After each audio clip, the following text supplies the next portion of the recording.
Good day, Kitsap. I'm Ed Wolfe, your Central Kitsap County Commissioner, Chairman this year. Fortunately, been a wonderful year. Today we've got some very positive things we're going to talk about, talking about all of the positive things that are happening in Kitsap County, Central Kitsap, Silverdale. Major things. Most of you probably are aware that in Silverdale alone we have 18,000 residents today. In addition, 12,000 people are working in Silverdale today, and the population growth expected up to 2036 is about 24,000 people. So it's happening in Kitsap County, it's happening in Silverdale, it's happening in Central Kitsap. My goal for the past 2 years has been to lay a foundation in terms of how do we get to this stronger community, this more vibrant community. And that's what we've been doing. Since I started my third career 2 years ago, we've been talking to the public about what do you want Silverdale to be 10 years from now, 20 years, 30 years from now? How do you want your kids to grow up in this community? And we're moving forward for a stronger and a healthier community, and we're getting there. We're going to be more than just a mall. We love our Kitsap Mall, but we're going to be more than a mall. One of the things we have to do is we have to put a plan together, and that plan, in my mind, for Kitsap County and development, redevelopment, has to include public-private partnership. Public-private partnership, absolutely essential, and it's essential because the county can't do this alone. Any of the decisions we make about any type of redevelopment, it's going to be the public's decision, but we need public-private partners.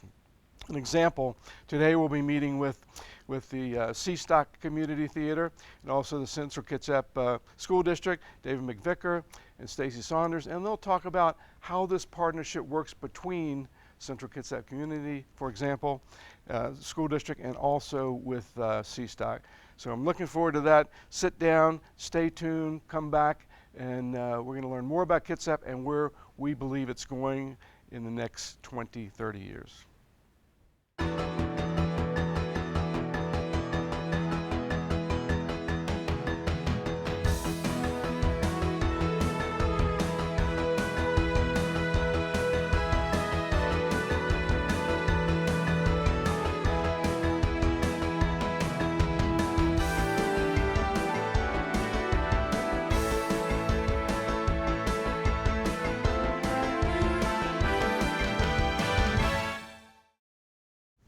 Welcome back, Kitsap, to Commissioner's Corner, District 3.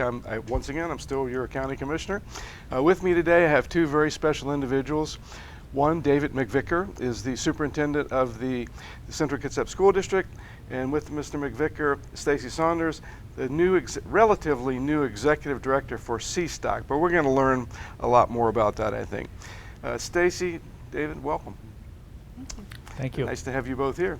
Let's talk a little bit about either one of you. What is CSTOCK and what does it do? I know I've been to a couple of performances and I've seen just lots of kids and lots of families and everyone seems happy. Tell the community a little bit about CSTOCK, if you would.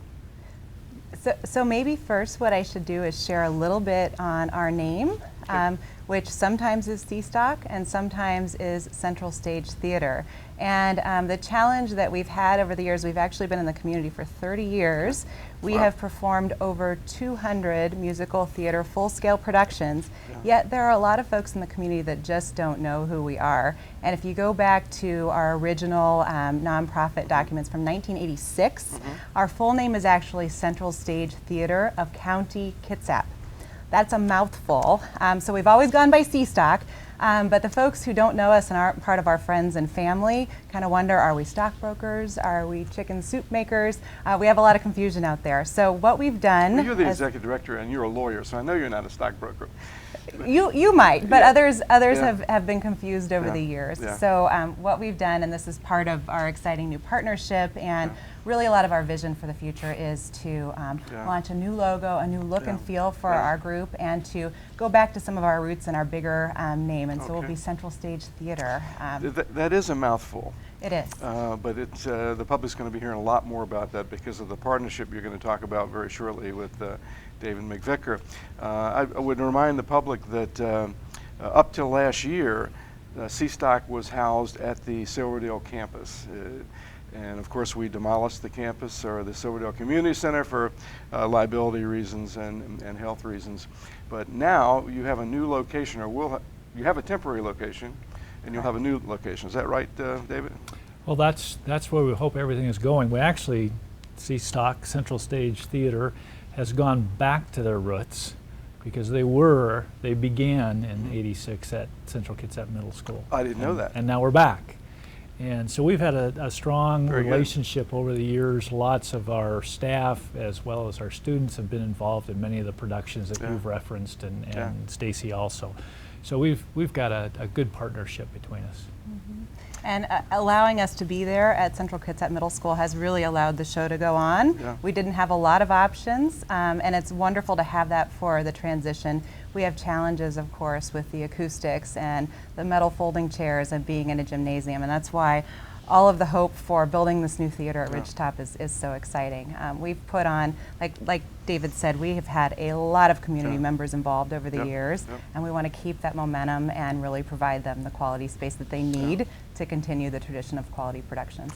Tell us, Stacey, about the types of performances, because every time, the times that I've been there, kids have been the performers, it seems like. Is that true? So I would say that is something that is a little bit unique. I mean, with any theater organization, of course, the primary goal is to pull back the curtain and you reveal that magic at opening night, and you want that quality to be there.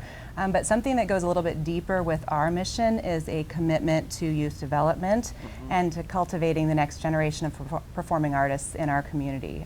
So having those youth involved, that goes back to our roots, and it goes back to our founder, Cindy Littlefield, who was a parent in the community and just said, wow, we need more quality after-school drama programs, and she got started. And then as we had families coming and seeing their kids up on stage for the first time and seeing all of the ability that theater gives them to kind of find their voice, they got involved too. So having that youth involvement, having that family involvement, having multi-generational participation is really as much a part of our mission as putting on a really quality show and some good entertainment for the community.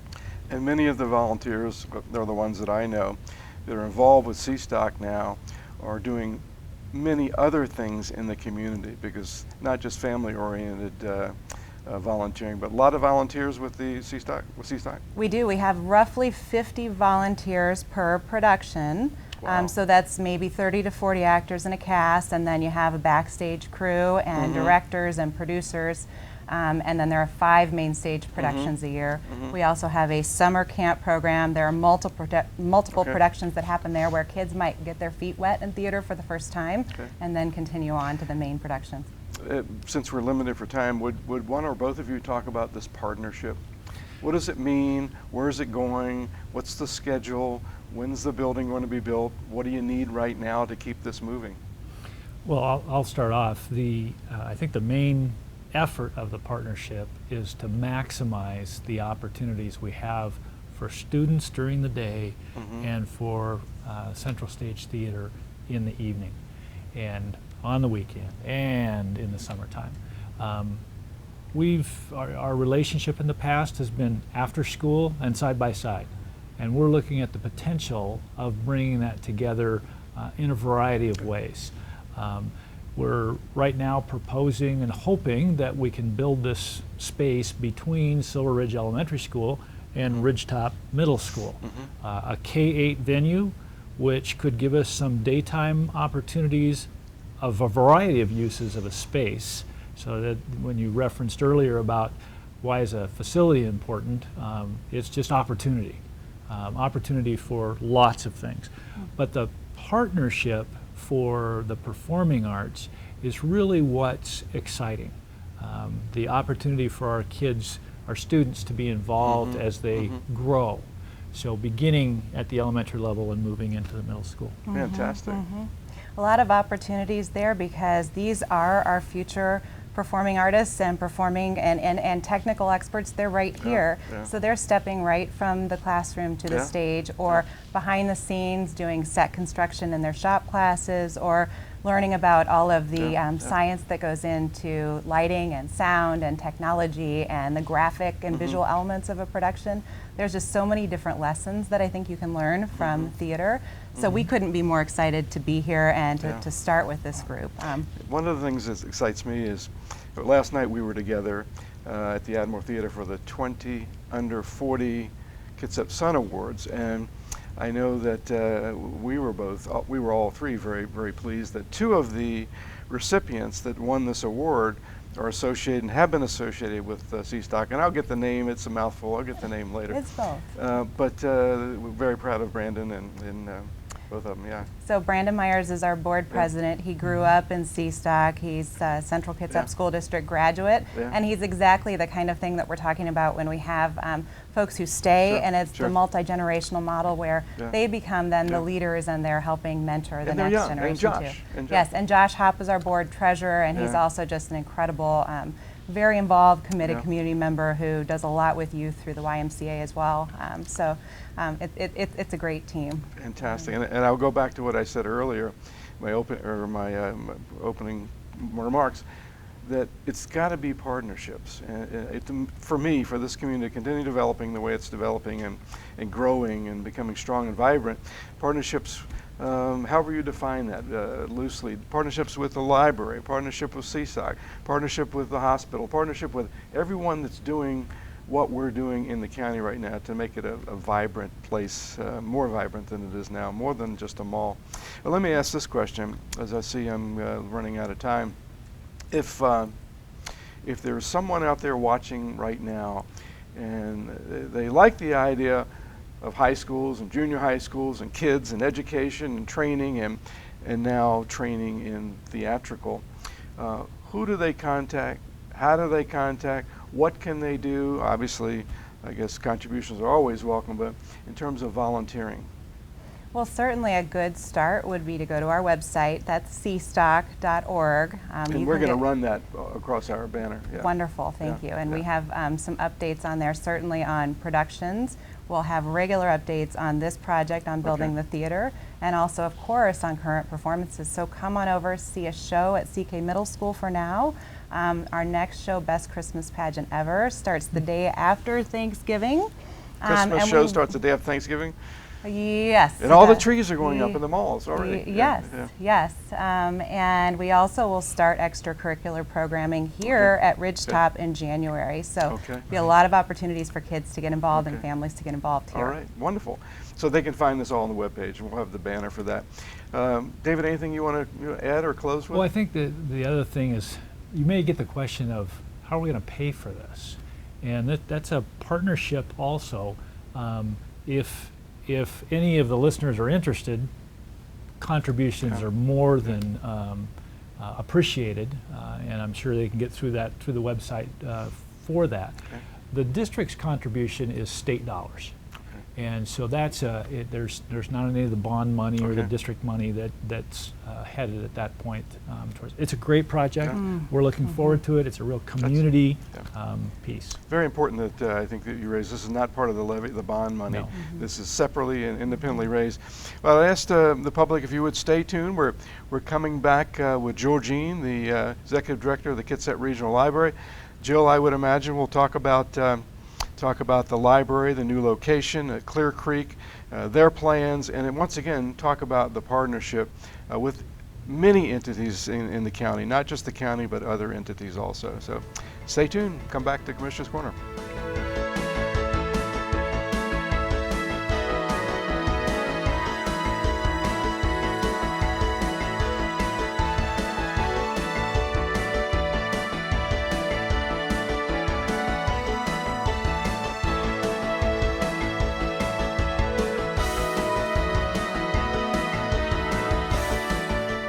Welcome back. Once again, I'm Ed Wolfe, Kitsap County Commissioner from Central Kitsap. With me today, I have Jill Jean in the Kitsap Regional Library, and Jill is the director of the library and has been for quite a while. Jill, I'm going to ask you a few questions, but first I want to say that I think a library in every community I've ever lived in is a strong fabric for a strong community. Every community I've lived in, and it's no exception here. So let's talk about the library during this segment, and specifically We're going to move into what the library is doing in Kitsap County, at Silverdale, and other places. And number two, we're going to talk about new ventures that the Silverdale Library is embarked upon. That's great. Particularly with Clear Creek. So let's start it with, we're in the library right now. I don't see any books around, but we're in the library right now. Can you tell us what services this library provides, or I should say throughout the whole county? Well, really, libraries throughout our whole county really serve as community centers that are really vital for each of our 9 communities. Okay. And so we act as guides to the community. We act as places where people can connect. We act as places where people can find technology, what books to read to their new baby. We even supply lunches during the summer months to both teens and elementary school kids when the schools can't. So we are really, really spanning quite a large list of services for the entire family, from the youngest to right to the oldest. And are you able to calculate how many members are at the library like they do at the Y? In the county? Yes, we carry a lot of statistics for our libraries, so we are able to record the number of computer sessions, and we are up in all of our libraries in terms of computer use. But we check out a lot of books from our Silverdale Library for the size that building is, and we're doing a land market service there, so to speak. In Silverdale? Yes. So that's a good segue. Let's transition to the Silverdale Library. Yes. Off of Silverdale Way. How long has it been there, and are there challenges there? Well, this library goes way back into history, and it's been there a long time. And we've had a dream for a new library since 1998. Wow. In fact, our library board president, when we actually made a real commitment to this new capital campaign we're involved in, he was actually with us as our attorney back in 1998. Who was that? So Dan Gottlieb, and so Dan has seen full circle of it being just an idea and then coming to the point where we're at now, which is ready to launch, or in the middle of a capital campaign. So what are some of the challenges at the Silverdale Library? Well, there are many challenges. First of all, it just lacks the vitality and a real attraction for the community. And unfortunately, a lot of people don't even know it's there because it's a little bit off the beaten path, but it really suffers from being a building that had been added onto. It wasn't the same footprint that it was intended. We have no meeting space there. We have, one of the biggest complaints we get regularly is there's no parking at all. And honestly, the degree of discontent that often expands out into our parking lot is pretty huge. But right now, it's really, we don't have a big enough space for the services that we offer. We often, to our story hours, get over 30 to 40 young children, and that's a pretty tight space for all of those young little bodies to be in. When I was preparing for our interview, I read, and I knew this, that libraries and communities, as I mentioned earlier, I believe, build stronger, bolder, more culturally diverse communities. Why is that? Well, they really do, because we are that great equalizer, and we're open to everyone and absolutely free.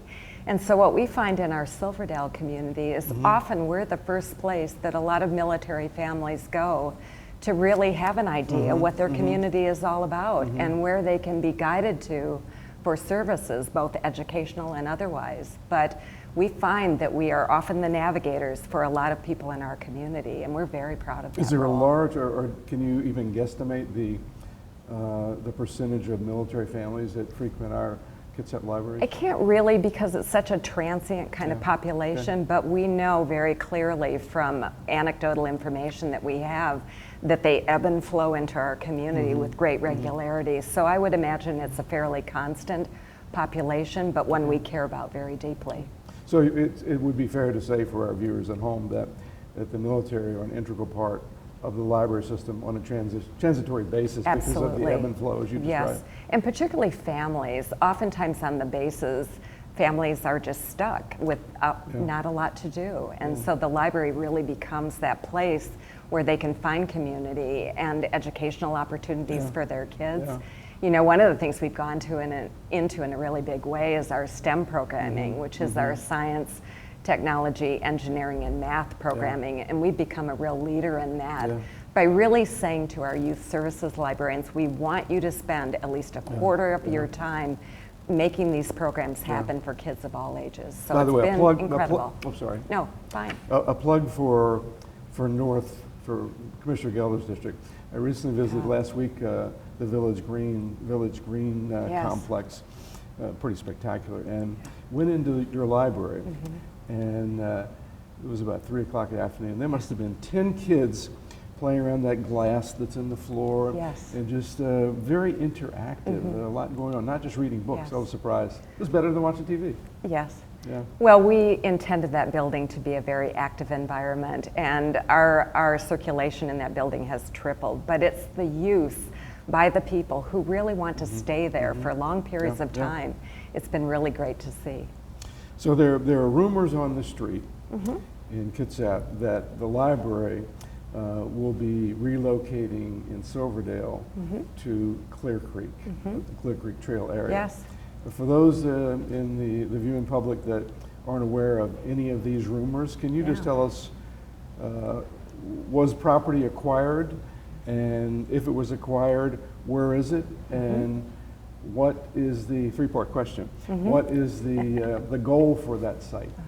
Well, we are very fortunate to be able to say that we are the proud owners of a parcel of land on the corner of Buckland Hill and Blaine, right on the Clear Creek Trail, right at the estuary where the saltwater and the freshwater meet. And we are very excited to have this piece of property, and had been working with some developers in the area. Sound West and the Nature Conservancy really helped us begin the conversation, because we wanted a space that was really going to provide our library users with not only a pedestrian-friendly space, but a place that really was a great natural environment. Oh, it's so beautiful, and I actually, Wes Larson has been on my Commissioner's Corner before, talking about other projects, but has not talked about this one, so the public may be learning a lot about this for the first time through you. Well, we couldn't be more excited, and you know, we care deeply about being good stewards of the land, and are already working with the county on stormwater mitigation from this site. So we look forward to many more opportunities to engage with the county and how to make this really take good care of this. Every time our property. every time our public works people go down in that area, Clear Creek, I know they're doing something with the library. I want them. I asked them to make sure to let me know what's going on. So that's a good public-private partnership. And we've talked about that before. In this earlier segment, I've talked about public-private partnerships and how really that's what is building the foundation for what Silverdale, Central, and Kitsap will be during the next 20 years. Very much so. You know, you mentioned earlier about our project up in North Kitsap. That was a project that was 8 years in the making, but it was only through public-private partnerships that we were able to make that happen. So the Silverdale branch is, you badly need another branch. Yes. Clear Creek is on the radar. Yes, it is. People can ride by. It's behind Safeway. Is it behind? Where is it? It's behind. No, it's actually right on the corner. So think of the new Buckland Hill Bridge. Yeah. It's right there on that corner. And so a very great spot. Buckland Hill Bridge, which was opened about 4 months ago. Yes. Most people are pretty happy about that, myself included. Anything else you want to talk about the Clear Creek project, and maybe even address, if you could, the time schedule, whatever that might be? Well, right now we're in, when you go into a capital campaign, I'm not telling you anything you don't know, but just for our viewers' sake, there are different phases that you go in, and you usually start with your largest donors. And we were very fortunate to have a donor come forward right away to really give us the majority of the money to buy the land. And so now we're entering what I call the governmental and foundation phase, where we'll be talking with the state government, with the county government, and with different foundations about funding this project, which all total will cost us about $6 million. So that was my next question. Yes. The total project, at least as we sit here today, is $6 million. And that's fully functioning library. So it's all of the interior equipment, the land, and the building itself. And what will be there for the $6 million? What do you hope will be the end result at that location for the library? We will have ultimately a 10,000 square foot library with lots of natural light, an incredible outdoor environment. On Clear Creek? On Clear Creek, a very strong relationship not only to the creek but to the trail system. And just a wonderful space for people to be involved, people of all ages, and really find that community that I think in this day and age of technology, people really hunger for. We've just finished 70 community conversations where we talked to people about not what they wanted from their library, but what they wanted from their own communities, their own neighborhoods. And what people said to us more than ever before, they want places to connect with other people. They want places where they can understand how to give their opinions, how to be involved in projects, how to talk to others about ideas that they're interested in. And so we're really thinking that this library is going to be a huge catalyst as that community center point for the entire community. I like to use your comments as a segue to get into my comments. And you talked about connecting. Yes. And I know we've had this conversation before, but one of my goals as one commissioner is a connector between where the library hopefully will be, we believe will be, to the Silverdale Community Campus, maybe even over to Old Town, and certainly a connector up to the new high school and junior high school. A connector to me, and walking and biking is extremely important. Let me just finalize this part of the segment. And if the public has an interest in learning more about the library's plans, funding, contributions, where would they go to find out more about the upcoming Kitsap Regional Library plans? They can come to our website at krl.org. It's very easy to go to, and we'll have the latest information about how they can get involved. Thank you, Joe, for joining us today. Thank you, Commissioner's Ed. Corner. Lovely to see you. Welcome back to Commissioner's Corner. I once again am still Ed Wolfe. This has been the Silverdale Spotlight on projects that are happening in our community in Silverdale, Central Kitsap. I want to thank the Kitsap Regional Library. Georgine was just here. Thanks Stacey Saunders from CSTOCK, and also David McVicker, who is the superintendent of CK School District, for sharing their exciting projects with the entire county and where we're going with our county and the foundation that we're laying together and interconnectivity between all of our positive changes that are happening in Kitsap County. And as I've mentioned before, all you have to do is ride down Silverdale Way in Silverdale, and you can see what's happening. These are great projects, and they're not going to happen, in my opinion, without public-private partnership and without all of the nonprofits, or as many that want to be involved, investing with the county, with the state, to make these things happen. It's going to change the economic fabric of our county. It's going to change the social. It's going to change the cultural infrastructure of our entire county. And to me, this is a big stepping stone that's being undertaken, and I'm glad I could share all of these two new projects with the whole county. The foundation is being set. We're looking forward to hearing more from the community about what we're going to do with the campus, Silverdale Community Campus, and certainly how we're going to connect with the library, Central Kitsap Community, or CK School District. The funding is important, but we're going to get it done. I'll just close by saying, and I've said this before, after 2 years on the job, this is a very exciting time to be Central Kitsap Community or Central Kitsap Commissioner, and look forward to at least 2 more years, maybe more, who knows. And we're going to build this community, continue to build this community, and getting your input. So thanks for joining us, and see you next time on Commissioner's Corner.